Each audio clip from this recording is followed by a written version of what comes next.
صبح روز 15 نوامبر 2004 پیتر پورکوی 52 ساله از خواب بیدار شد. رفت دستشویی، صورتش رو شیف کرد، لباساش رو عوض کرد، از پله‌ها رفت پایین تا صبحونه بخوره. بعدش یه سری مواد غذایی از توی یخچال در آورد و ناهار اون روزش رو آماده کرد که با خودش ببره سر کار. همون موقع یه چکم واسه پسرش نوشت، رفت ظرفا رو از توی ظرفشویی آورد بیرون. بعدم رفت دم در که روزنامه صبح رو برداره. موقعی که میخواست بره روزنامه رو برداره، در یهو پشت سرش بسته شد. ولی خب جای نگرانی نبود. به خاطر اینکه یه گلدون روی ایوونشون گذاشته بودن که همیشه یه کلید یدکی زیر گلدونه بود واسه همچین وقتایی. پیتر کلید رو از زیر گلدون ورداشت، گذاشت داخل در. در رو آروم باز کرد تا زنش از صدای در از خواب بیدار نشه. رفت توی خونه، ولی همون موقع تعادلش رو از دست داد. افتاد روی زمین و مرد.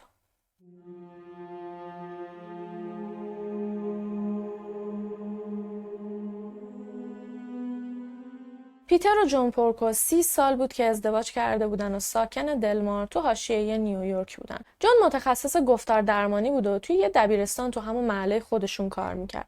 پیتر هم کارمند دادگستری بود. یه کارمند خیلی منظم که توی تمام اون سالایی که توی دادگاه کار کرده بود، حتی یه بار هم غیبت نداشت. به خاطر همین هم موقعی که اون روز سر کارش حاضر نشد، همه نگرانش شدن.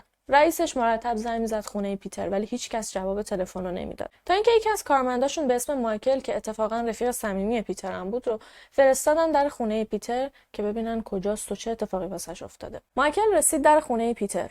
روی ایوون خونه یه مقدار خون ریخته بود. وقتی که بیشتر نزدیک شد متوجه شد که نه، حجم خون خیلی بیشتر از اون چیزیه که به نظر میرسه.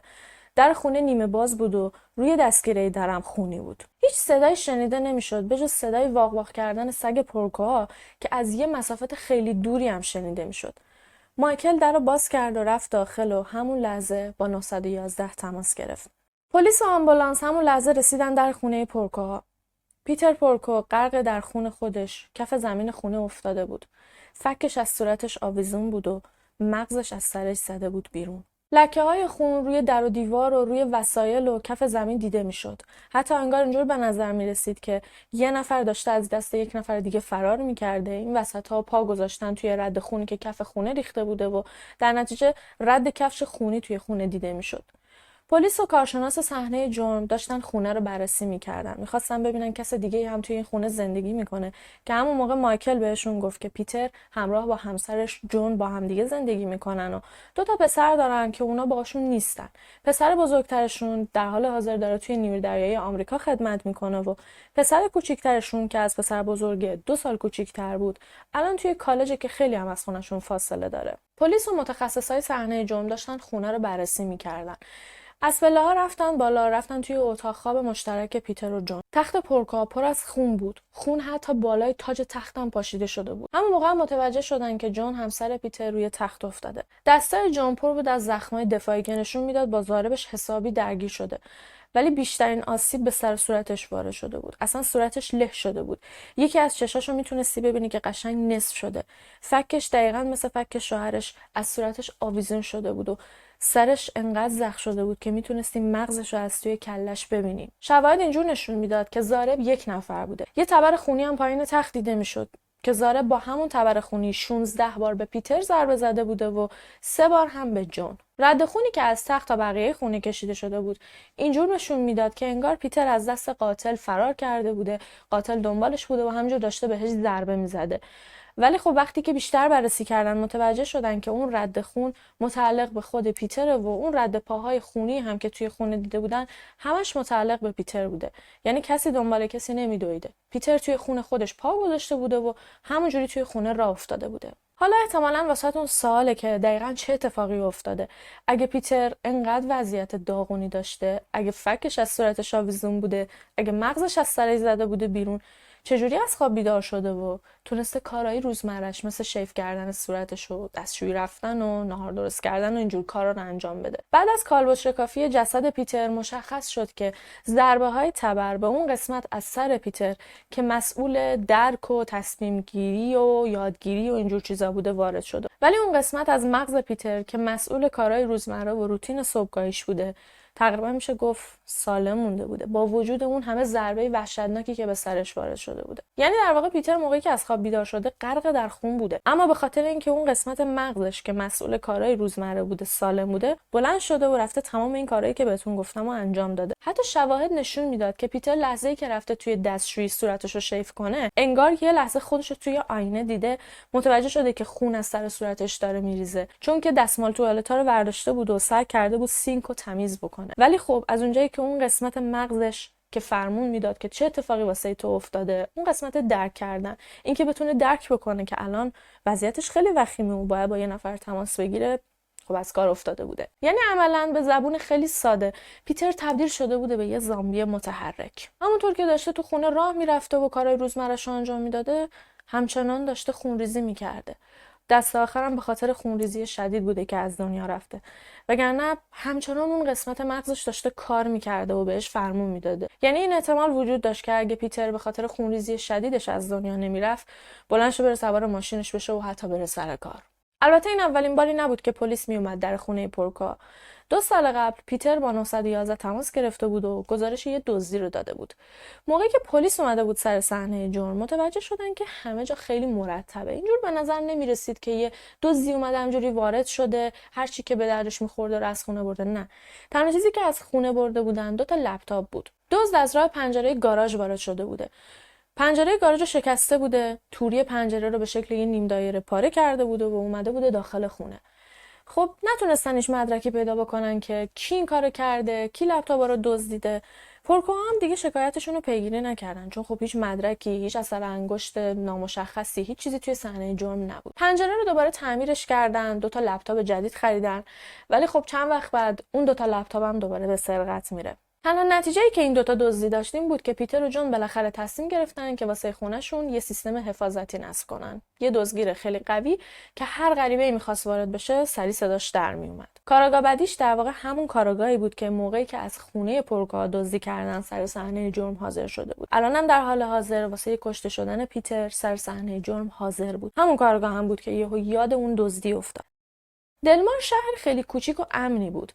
کارگاه بعدیش داشت به خودش فکر میکرد که توی همچین شهر کوچیک و امنی چقدر احتمالش هست که واسه یه خانواده در عرض 2 سال 2 تا اتفاق عجیب بیفته و این 2 تا اتفاق به همدیگه ربط نداشته باشه. به خاطر اینکه موقعی که صحنه جرم رو بررسی کردن متوجه شدن که همون توری پنجره گاراژ به همون شکل نیم دایره پاره شده بوده. ولی خب پاره شدنش این بار یه فرقی با 2 سال قبل داشت. خب 2 سال قبل موقعی که لپتاپا رو دزدیدن، پیتر و جون اومدن پنجره رو درستش کردن. از بیرون خونه که نگاه می‌کردی، پنجره پر از تارعنکبوت بود. دورورش پر از خاک بود. اگه یه نفر این بار هم از بیرون اومده شیشه رو شکونده و توری رو پاره کرده، این تارعنکبوت‌ها باید از بین میرفتن. و این نشون میداد که قاتل خودش از یه راهی اومده توی خونه و واسه صحنه سازی، جوری که این اتفاق هم شبیه اتفاق 2 سال قبل به نظر برسه، از داخل خونه شیشه رو شکونده بوده و توری رو به صورت نیم دایره پاره کرده بوده. در کنار همه اینا سیم تلفن رو هم بریده بود و شیشه سیستم امنیتی رو هم زده بود، شکونده بود. توی زیرزمین خونه سگ پورکوها رو بالاخره تونستن پیدا بکنن که قاتل زندونیش کرده بوده که مزاحم کارش نشه. روی در زیرزمینم فقط یه اثر انگشت ناشناس دیده میشد که معلوم نبود متعلق به کیه. مابقی اثر انگشتایی هم که توی خونه پیدا کردن مربوط به اعضای خود خانواده میشد. در آخر هم روی آلت قتل، یعنی همون تبر، هیچ ردی پیدا نکردن و این نشون میداد که قاتل حسابی تمیزکاری کرده بوده و حواسش بوده که هیچ ردی از خودش به جا نذاره. معمولا اینجور وقتا اینطور به نظر میرسه که یک نفر به قصد دزدی وارد خونه شده، مخصوصا که این خانواده سابقه اینو داشتن که یه نفر ازشون دزدی بکنه، اونم 2 بار. ولی خب یه چیزی با عقل جور در نمیومد. هیچ کشویی رو بیرون نریخته بودن، خونه رو به هم نریخته بودن. کیف جون با محتویات داخلش مثل پولای نقد و کارتای اعتباریش همونطور دست نخورده توی آشپزخونه بود. در کل بجز ردای خونی که توی خونه ریخته شده بود و استفاده کردن از تبر توسط قاتل، هیچ چیز عجیب و غریب دیگه توی خونه دیده نمیشد. و خب وقتی که یک نفر با تبر به کسی حمله میکنه و از خونش دزدی هم نمیکنه، سر و صورت طرف رو هم هدف قرار میده، این نشون میده که هر کس که این کارو کرده یه انگیزه کاملا شخصی داشته. چند سال پیشا پیتر قاضی دادگاه تجدید نظر بود. یه بار یه متهمی که پیتر اونجوری که دلش میخواسته واسش رأی صادر نکرده و معتقد بوده که پیتر در حقش اجحاف کرده و عدالت رو رعایت نکرده، واسه پیتر نامه‌های تهدیدآمیز میفرستاد و تهدیدش میکرد که بالاخره یه روز میکشتش. پیتر هم از ترسش میره یه اسلحه جور میکنه و همیشه اون اسلحه رو توی دراور کنار تختش نگه میداشت. ولی خب یه مدت که میگذره دیگه خیالش راحت میشه که طرف تهدیداش خیلی پوچ و تو خالی بوده و قرار نیست کاری انجام بده. دیگه اون اسلحه رو جمعش میکنه و میذاره توی کمد و دیگه هم نگران نبوده. بعد از کشته شدن پیتر اون آقا رو پیداش کردن، ولی خب اون آقا عذر موجه در واقع علابای خیلی محکمی داشت. تونست ثابت بکنه که لحظه قتل پیتر یه جای خاصی بوده و خیلی هم اومدن واسه شهادت دادن. پیتر یه عمو به اسم فرانک داشت که تو دار دسته گنگسترهای معروف نیویورک بود. فرانک رو همه میشناختنش. 30 سال قبل روز عروسی پیتر و جون، فرانک اومده بود توی عروسیشون یک عالمه طلا جواهر رو به خودش آویزون کرده بود. بعد همینجوری پولاشو از تو جیبش در می آورد، خودشو باشون باد میزد، به اینا نشون میداد. یه دونه کلت هم به کمرش آویزون بود. یعنی از این قیافه‌ها و تیپایی که داد میزنه طرف خلافکاره. یه سری شایعه درست شده بود که فرانک در واقع خبرچین پلیسه.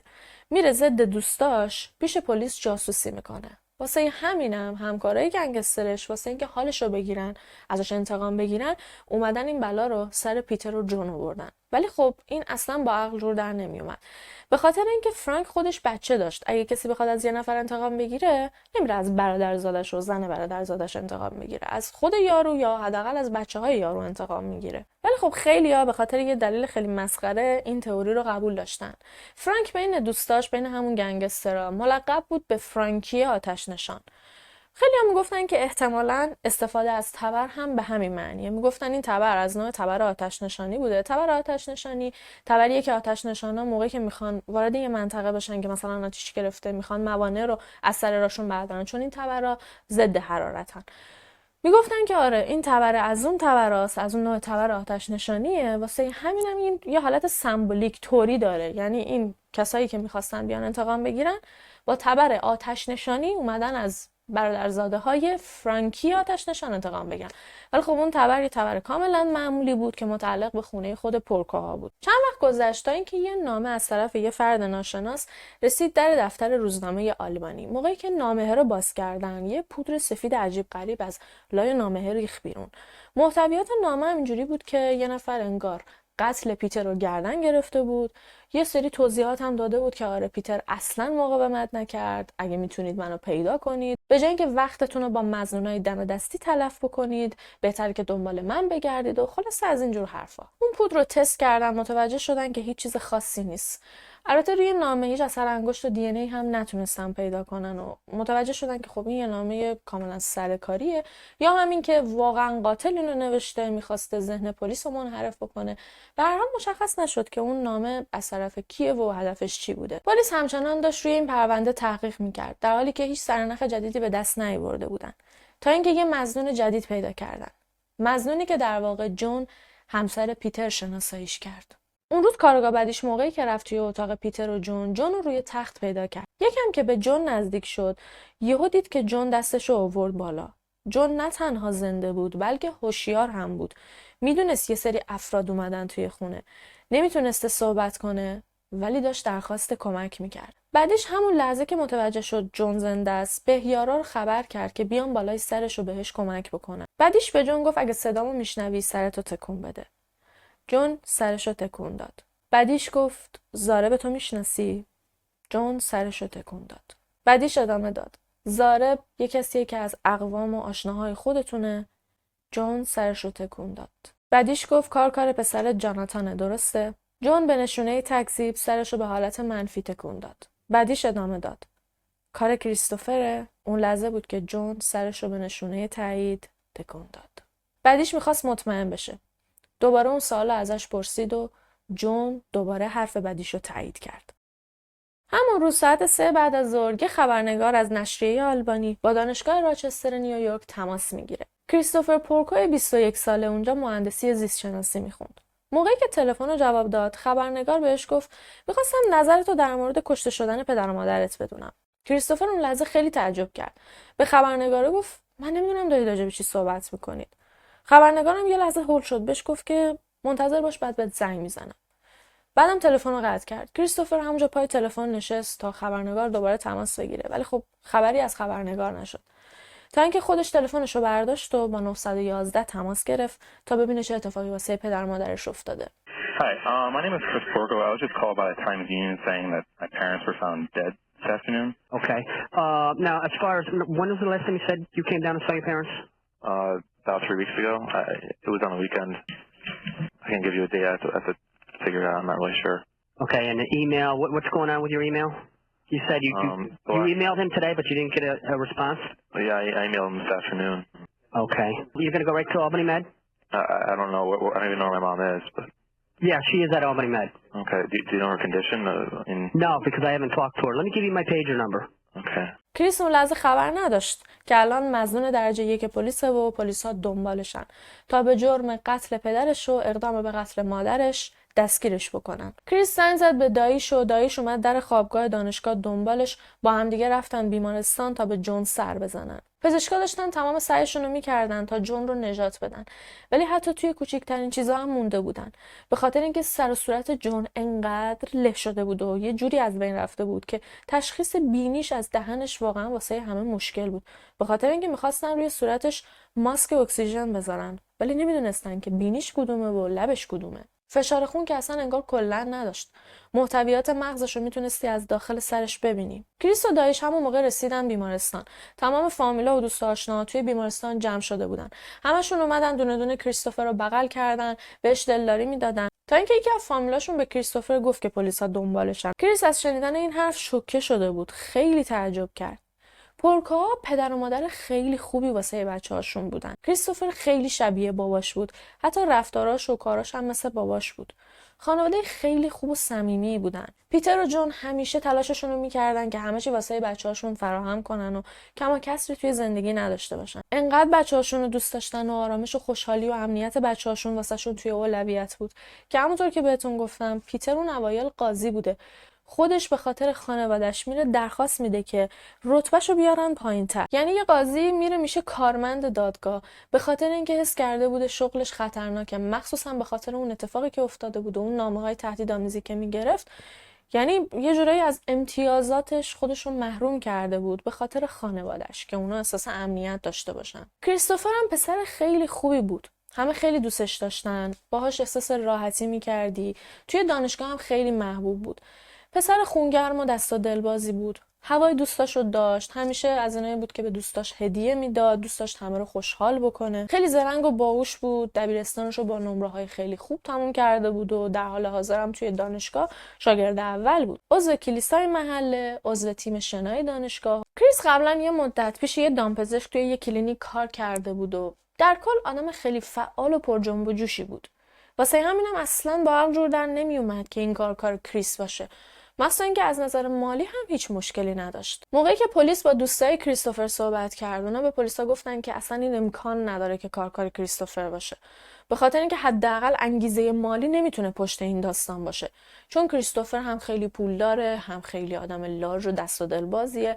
دوستاش تعریف کردن، میگفتن بعضی وقتا که داریم با ماشین تو سطح نیویورک میچرخیم، مثلا توی یه سری محله‌های با کلاس که میرفتن، کریستوفر بهشون یه سری خونه یه لوکس رو نشون میداد، میگفت که مثلا من توی این خونه بزرگ شدم، مثلا 5 سالگیمو توی این خونه بودم، 10 سالگیمو توی این خونه بودم. یا اینکه کریس توی یکی از حساباش $2 میلیون پول داره، تازگی هم یه خونه خیلی لوکس واسه خودش خریده، مادر بزرگش خیلی ثروتمنده، کلی زمین داره. از اونایی هم بود که همیشه وقتی که مهمونی و دور همی میگرفتن یا با دوستاش بیرون میرفت، مشروب و شام دوستاشو خودش حساب میکرد. سال 2002 کریستوفر به تب غده‌ای مبتلا میشه. تب غده‌ای یه بیماری عفونیه که بیمار تب میکنه، بعضی وقتا هم غدد لنفاویش ورم میکنه.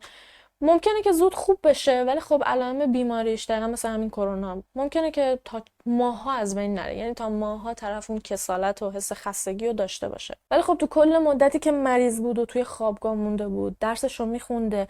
جون از محل زندگی خودشون 7 ساعت رانندگی میکرد هر موقع که میتونست.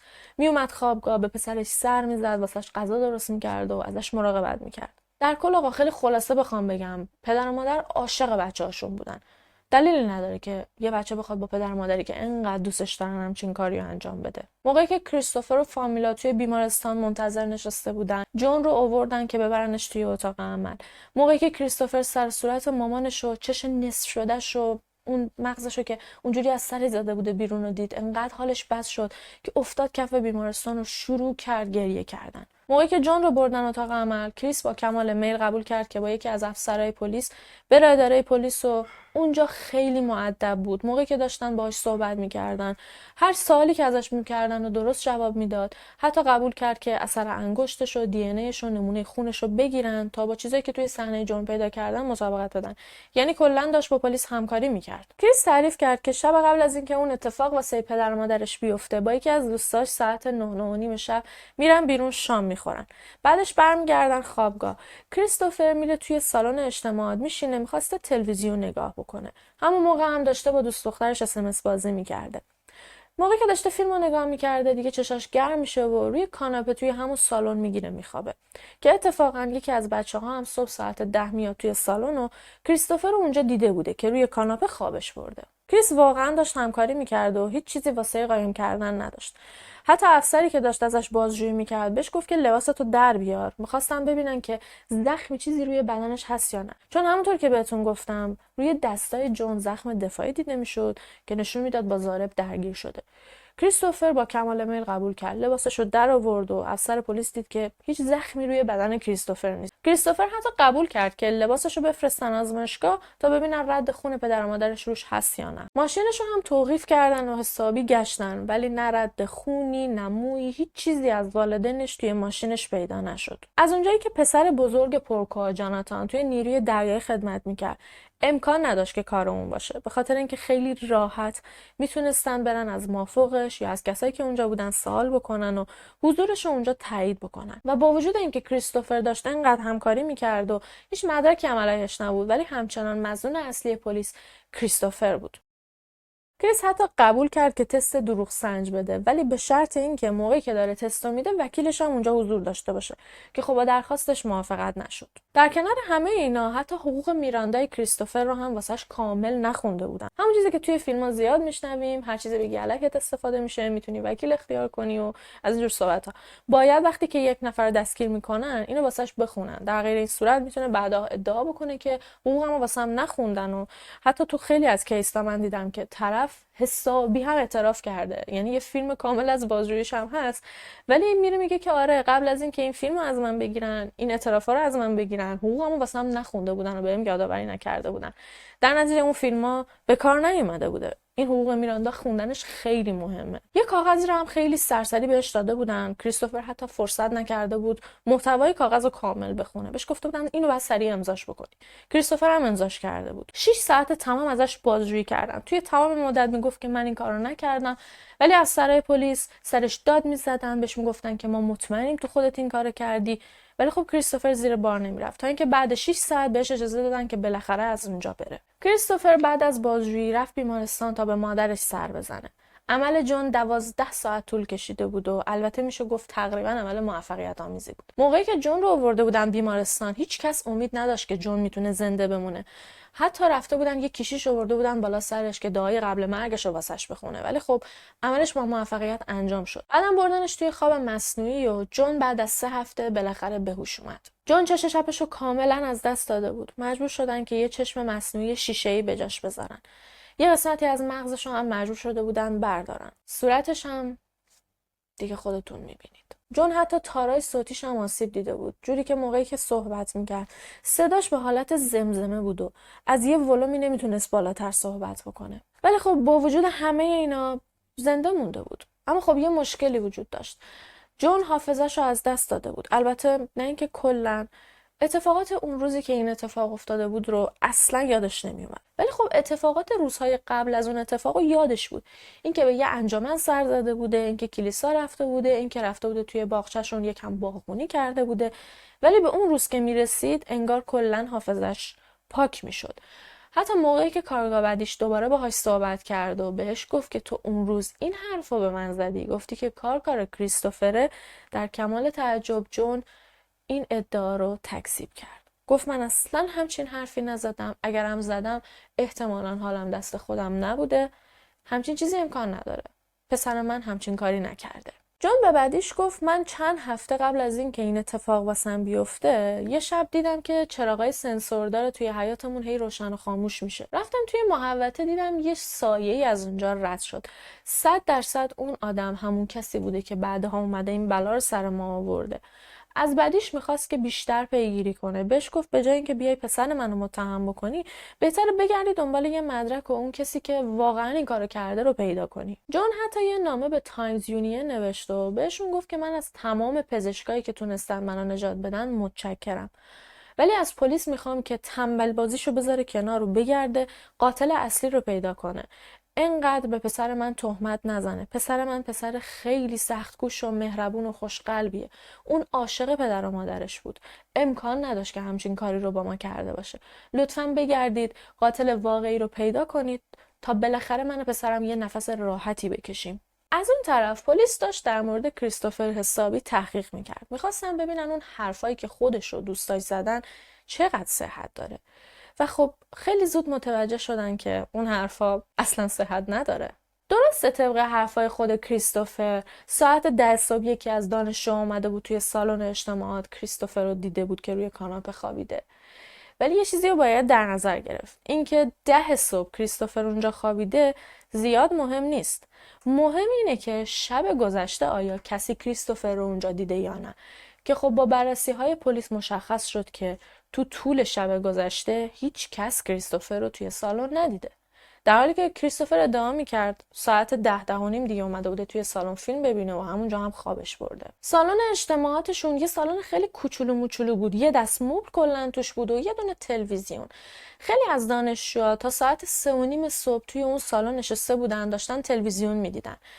گفتن که امکان نداره کریستوفر اونجا باشه و ما ندیده باشیمش، چه برسه به اینکه روی کاناپه خواب بوده باشه، چون ما هممون روی کاناپه ها نشسته بودیم. پلیس با بررسی دوربین های مداربسته متوجه شد که ساعت 11 شب یه جیپ زرد رنگ وارد جاده هنریتا شده.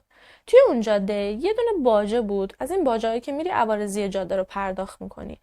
یه متصدی هم توی اون جاده بود به اسم جان. جان یادشه که یه جیپ رنگلر زرد رنگ اون شب میاد کنار باجه وای میسته تا عوارضیشو پرداخت بکنه. ولی این موضوع عجیبی بوده. به خاطر اینکه ماشینا معمولا یه برچسبی روی شیشه‌شون هست که بهش میگن ای تگ، برچسب الکترونیکی. این برچسب‌ها قابلیت شارژ شدن دارن. به جای اینکه هر بار که به یه باجه میرسی وایسی بری نقدن پولو پرداخت بکنی دیگه، خب دردسرت با این برچسب‌ها کمتر میشه دیگه. هر بار که از کنار این عوارضی‌ها رد بشی اتوماتیک عوارضی جاده از حسابت که در واقع همون برچسب است کم میشه. ولی خب این برچسب یه معایبی هم داره. برای کسایی که میخوان یه کار بدی انجام بدن زیاد چیز خوبی نیست، چون که خب آمار لحظه به لحظه‌شون توی سیستم ثبت میشه دیگه. ولی خب اون جیپ زرد از این برچسبا نداشته. در باجه جان وای میسته، نقدن عوارضی خروجی رو پرداخت میکنه. چند ساعت بعدم به یه خروجی دیگه میرسه و اونجا یه خانمی به اسم کرن شیفت داشته. اونم واسش خیلی عجیب بوده که این ماشینه، خب به هر حال ماشین مدل بالایی بوده، کسایی که تو جاده رفت آمد میکنن معمولا از این برچسبا دارن. اونم واسش عجیب بوده که جیپ وای میسته و برگه خروجیشو همراه با پول به اون خانم تحویل میده. ساعت 4 صبح هم یکی از همسایه‌های پورکوها دقیقاً همون جیپ زرد رنگ و کنار خونه پورکوها دیده بوده. و خب اون جیپ زرد رنگ متعلق به کریستوفر پورکو بود. اگه طبق جدول زمانبندی بخوام بگم که پلیس توی دوربینای مداربسته چی دیده، ساعت 10:30 شب اون جیپ زرد رنگ از پارکینگ دانشگاه راچستر خارج میشه. میره به سمت دلمار. به اولین باجه عوارضی که میرسه، عوارضی رو که پرداخت میکنه، توی دوربینا افتاده. بعد میرسه به عوارضی دوم. ساعت 4 صبح همسایه در خونه پورکوها دیده بوده. بعدم ماشینه برمیگرده میاد سمت دانشگاه. صبح ساعت 8:30 پیتر پورکو با جیپ زردش وارد پارکینگ دانشگاه میشه. حتی چند تا از همکلاسیاش دیده بودنش که ماشینشو پارک کرده. یه مقداری توی پارکینگ واسه خودش راه میرفته. انگاری که میخواسته بقیه ببیننش که بعدها اگر اتفاقی افتاد، اگر پلیس اومد سوالو جواب کرد، بگن که ما کریستوفر رو توی محوطه دانشگاه دیدیم. بعدم رفته توی سالن اجتماعات، به جای اینکه بره توی اتاقش، همونجا هم گرفته خوابیده. بعد از اینکه ماشین کریستوفر رو گشتن، یه دونه از همین برچسبا کف ماشینش پیدا کردن. یعنی ماشین کریستوفر از این برچسبا داشته، ولی خودش از عمد کندتش که رفت و آمدش جایی ثبت نشه. بعد از بررسی دزدگیر خونه پورکوها متوجه شدن که قاتل خودش رمز رو وارد کرده. بعد زده شیشه دزدگیر رو شکونده که خیلی طبیعی به نظر برسه، انگار که یه دزد وارد شده. فقط 6 نفر این رمز رو بلد بودن که یکی از اونا کریستوفر پورکو بود. و خب الان اگه ما انقدر مطمئنیم که کار کریستوفره، پس چطوری سر و صورتش تمیز بود؟ نه زخم شده بوده، نه رد خون روی بدنش و روی لباسش دیده میشد. به خاطر اینکه کریستوفر از اونجایی که یه مدت توی کلینیک دامپزشکی کار کرده بود، یه جورایی چماخم یه سری چیزا رو بلد بود. کلا کار کریستوفر توی اون کلینیک این بود که موقعی که دامپزشک حیوونا رو جراحی میکنه، کریستوفر بره بعد جراحی اونجا رو تمیز کنه. یعنی خب بلد بوده که چطوری خون رو پاک کنه. به غیر از اون توی کلینیک‌ها از یه سری لباس استریل پزشکی استفاده میکنن که اصطلاحاً بهشون میگن اسکراب. احتمالاً لحظه‌ای که به پدر و مادرش حمله کرده یکی از اینا تنش بوده. واسه همینم خونی نشده. جون هم که باهاش درگیر شده و می‌خواسته به سر و صورتش حالا چنگ بزنه و زخمیش بکنه، احتمالاً از بالا تا پایین با این لباسا خودشو پوشونده بوده. بعدها هم مشخص شد که اون اثر انگشت ناشناس که روی در زیر زمین بوده متعلق به خود کریستوفر بوده. کریستوفر پورکو برعکس اون چیزی که دوستاش اول به پلیسا گفتن، در واقع یه پسر خیلی عجیب و غریب و عصبی بود. یه بار توی یه مهمونی می‌خواسته یه دختر رو خفه بکنه.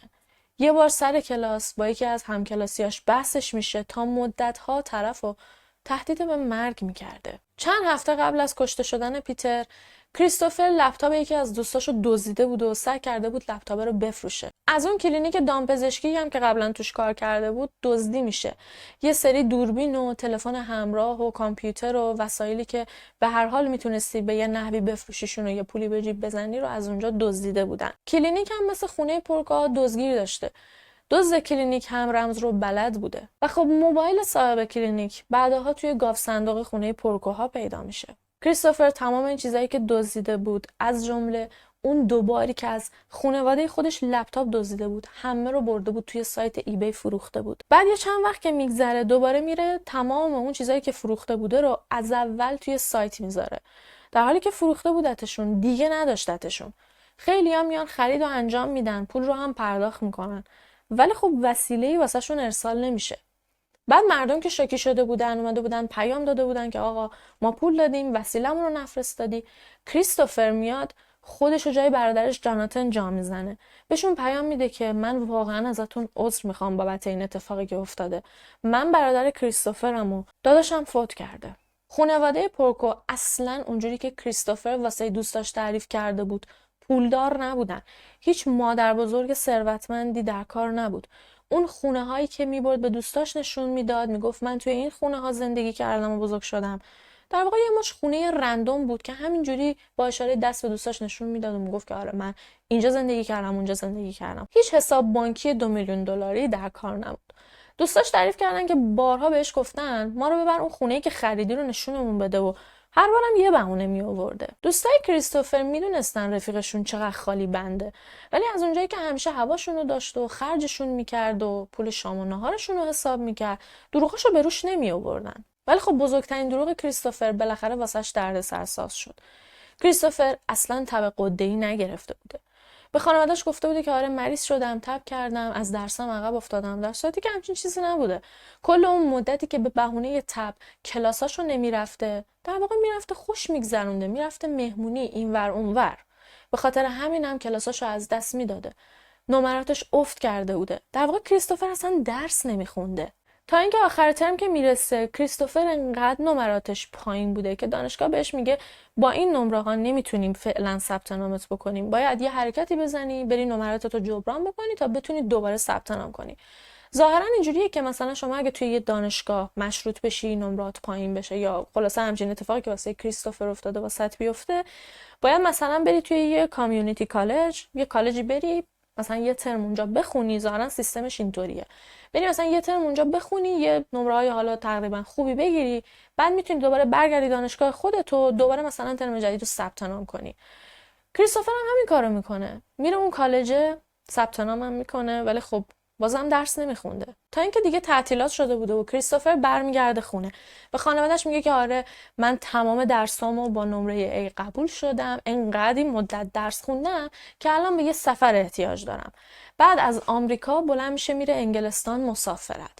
میره کلی عشق و حال میکنه، تمام جاهای انگلیس رو میره میگرده واسه خودش، در حالی که خبر نداشته که کارنامه‌شو فرستادن در خونه. پیتر و جون کارنامه‌شو میبینن، تو کارنامه‌ش پر از نمره F بوده. زنگ میزنن بهش، کلی داد و فریاد میکنن که تو دروغ گفتی، تو به ما گفتی که قبول شدی، گفتی نمراتت خوب شده.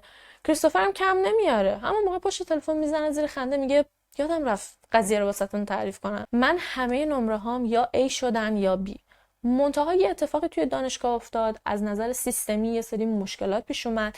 یکی از استادان برگه امتحانی منو گم کرد و خلاصه اینا همه از سمت دانشگاه است. اصلا نگران نباشید، اتفاقا من باشون صحبت کردم، قرار کارنامه اصلیمو به زودی واسم بفرستن. بعدم از انگلستان برمیگرده خونه، میره یه کارنامه جعل میکنه پر از نمره A و B، به خانواده‌اش نشون میده، میگه این کارنامه اصلی منه. انقدر این کارنامه تمیز بوده، این کارنامه در واقع یعنی کارنامه‌ای بوده که اون کالجه واسش فرستاده. کارنامه کالج انقدر تمیز بود که هم پیتر هم جون گول میخورن، بهش میگن ببخشید ما قضاوتت کردیم و فلان. کریستوفر هم با خودش میگه که این کارنامه رو خب من زحمت کشیدم درست کردم، خیلی هم تمیزه. با همون کارنامه‌ای که مثلا مال کالج بوده بلند میشه میره دانشگاه راچستر. به خدا نمیدونم چه جوری، ولی دانشگاه حرفشو قبول میکنه.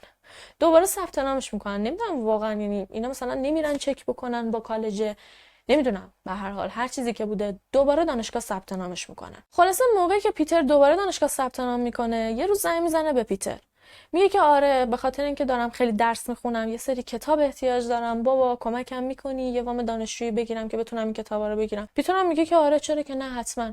با کمال میل قبول میکنه که بهش کمک کنه. پیتر اطلاعات بانکیشو واسه کریستوفر میفرسته، به بانک هم اطلاع میده که پسرم هر چیزی رو بخواد امضا بکنه از طرف من حرفشو قبول کنید. یعنی مثلا اگه بخواد یه جای وام بگیره دیگه من لازم نیست برم اونجا. یه جورایی وکالت نمیشه گفت، انگاری که مثلا به پسرش یه اختیاراتی داد در رابطه با حسابش. کریستوفر قرار بود $2000 وام دانشجویی بگیره، ولی به جای $2000 $31000 با اعتبار پدرش وام میگیره. یه چند وقت بعدم $16000 دیگه وام میگیره.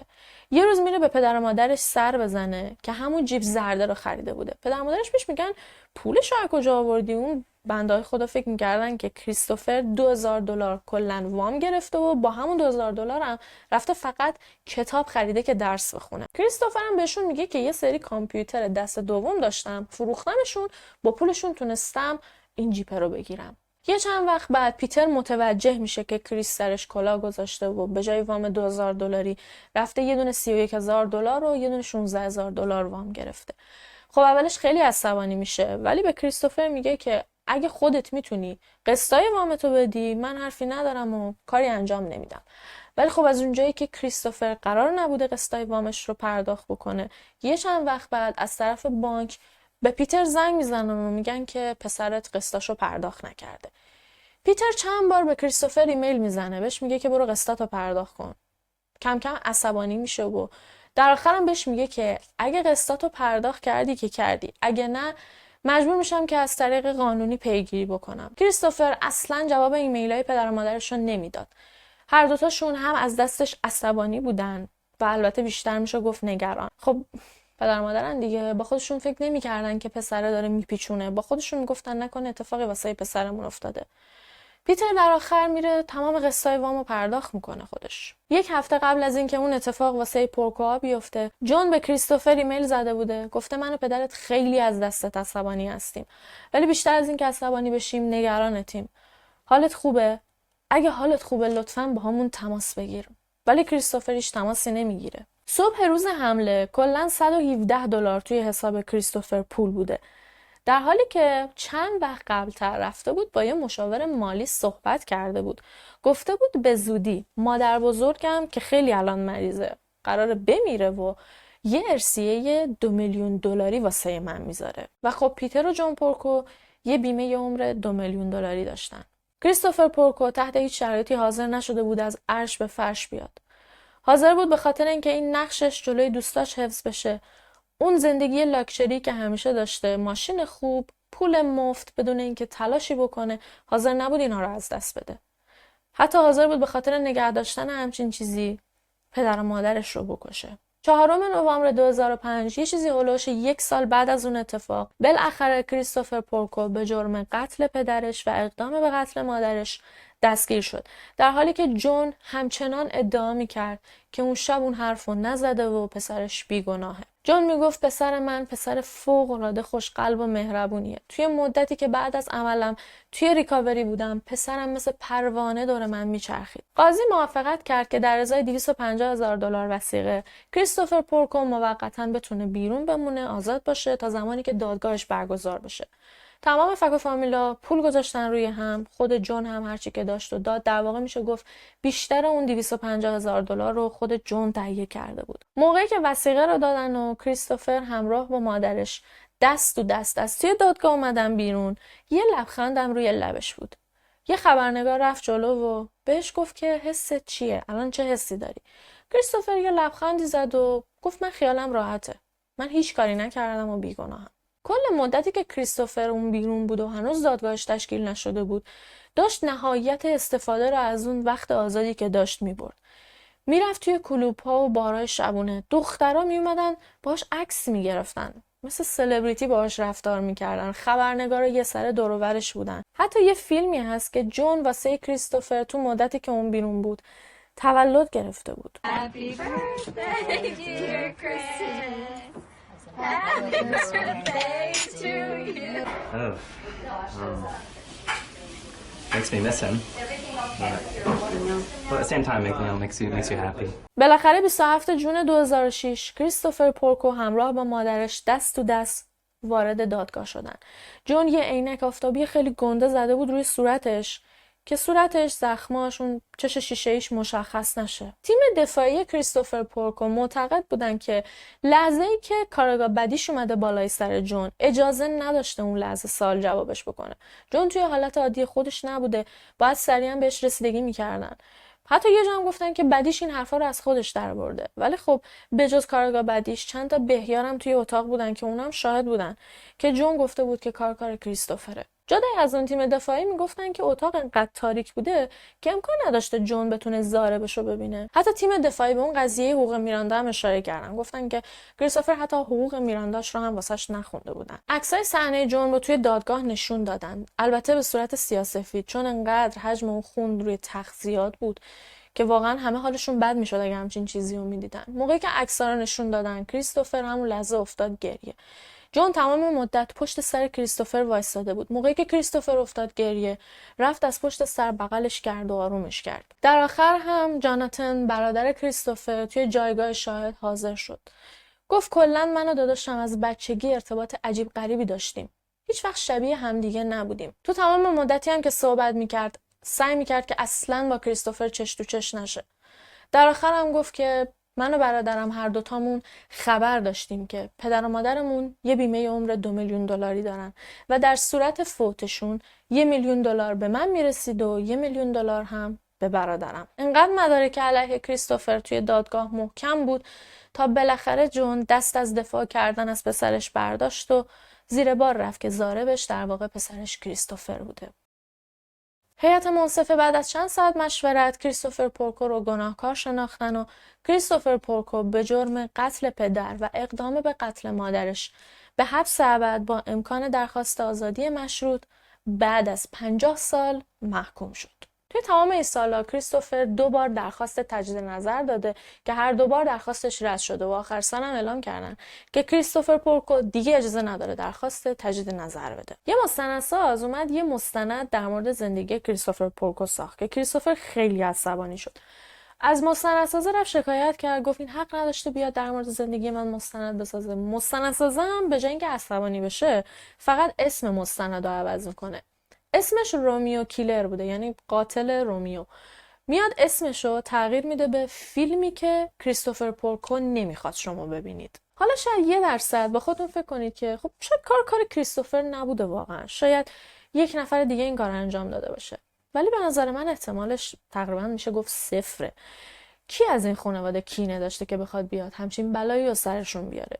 کی میتونسته اینقدر تر و تمیز رد خودش رو از بین ببره؟ کی میتونسته بدون اینکه اثر انگشتش و دی ان ایش توی صحنه بمونه بیاد این کارو انجام بده؟ از نظر جدول زمانبندی، از نظر چیزایی که توی فیلم‌های دوربین مدار بسته دیده بودن، همه چیز با اینکه کریستوفر این کارو کرده مطابقت داره. مخصوصا که جیپ زرد یه ماشینیه که خیلی خاصه، یعنی مثلا یه ماشین سفید، یه ماشین مشکی شاید اونقدر تو چشم نباشه. جیپ زرد واقعا خیلی تابلوه. بعد چرا باید اون ای تگ رو بکنه؟ چرا میایستاده در هر باجه عوارضی رو نقدن پرداخت میگرده؟ مرض که نداشته، خب داشته این برچسب رو روی ماشینش، چرا باید میکندتش؟ ولی خب اگر شما فکر میکنید که ممکنه کار کسی دیگه ای باشه، حتما بگید، دلایلتون رو هم لطفاً بنویسید. خوبی پرونده های حل شده اینه که آخرش هیچ سوالی رو واسه آدم نمیذاره. ولی یه سوالی ذهن منو مشغول کرده که بعید میدونم هیچ وقت بتونیم جوابی واسش پیدا بکنیم. این که کریستوفر با چه روی توی صورت مادرش نگاه میکنه؟ صورتی که خودش زده اینطوری له و لورده و در به داغونش کرده. دست و دست مادرش از این دادگاه به اون دادگاه، جلوی در دادگاه واسه مادرش چتر باز کرد. اون فیلمی که بهتون نشون دادم، همون فیلم تولد، یعنی من هر موقع اونو میبینم مو به تنم سیخ میشه. هر موقع صورت جون رو میبینم به جای کریستوفر خجالت میکشم. یعنی من حتی اگر یه لحظه ناخونم مثلا بخوره اینجای مامانم یا مثلا مامانم، نه هر آدم دیگه ای، انقدر عذاب وجدان میگیرم، ناراحت میشم، میگم وای خدایا مثلا دستش درد گرفت. چطوری واقعا؟ چطوری تونست این کارو انجام بده؟ و آخر سرم که مادرش زنده موند، بجن که حالا بیاد قبول بکنه که این کارو کرد. چطوری ظلم میزنه توی چشمای مادرش و میگه که من بیگناهم، من کاری نکردم، منم مثل تو دلم واسه بابا تنگ شده. اون موضوعی رو که در مورد کارکرد مغز پیتر بهتون گفتم، اینکه یه سری کارهای روزمره رو داشته انجام میداده. اون روز توی صحنه جرم یه چک خونی پیدا کردن، همون چکی که بهتون گفتم واسه کریستوفر نوشته بوده. خب میدونیم که قسمت اصلی مغز پیتر از کار افتاده بوده و انگار رفته بوده رو حالت اتوپایلوت، رفته بوده داشته کارهایی که وظیفه همیشگیش بوده، جزء روتین زندگیش بوده رو انجام میداده. تمام این حرفای تکراری رو زدم که به اینجا برسم که بگم پیتر پورکو تو اون لحظه هم که اون وضعیت رو داشته و مثل زامبی توی خونه راه افتاده بوده و فقط داشته تو سکوت خودش خون ریزی میکرده و کارهای همیشگیش رو انجام میداده، حتی اون لحظه هم چک پسرش رو نوشته. یعنی اون لحظه نوشتن چک واسه پسرش، حمایت کردن پسرش جزء کارهای روتینش بوده. این ویدیو رو میخوام با آخرین ایمیلی که پیتر به کریستوفر زده بوده تموم کنم. با وجود این که من و مادرت خیلی از دستت عصبانی هستیم، ولی فقط میخوام بهت بگم که هر کاری هم که بکنی ما از ته دل دوستت داریم. فکر کنم دیگه وقتشه که برگردی خونه. مرسی که این ویدیو رو هم تا آخر تماشا کردید. امیدوارم که شب خوبی داشته باشید. تا ویدیوی بعدی، خداحافظ. I mean, I'll ask you the obvious question again, Chris. Did you do this crime? I didn't. I had nothing to do with this. I've said that from day one, and it's the truth. It sounds like your mom is still very much in your corner, and Very much. She's the toughest person you'll ever meet. We speak every day. So we've gotten through this together, really. We're the support system for each other. But she's endured much more than I ever will.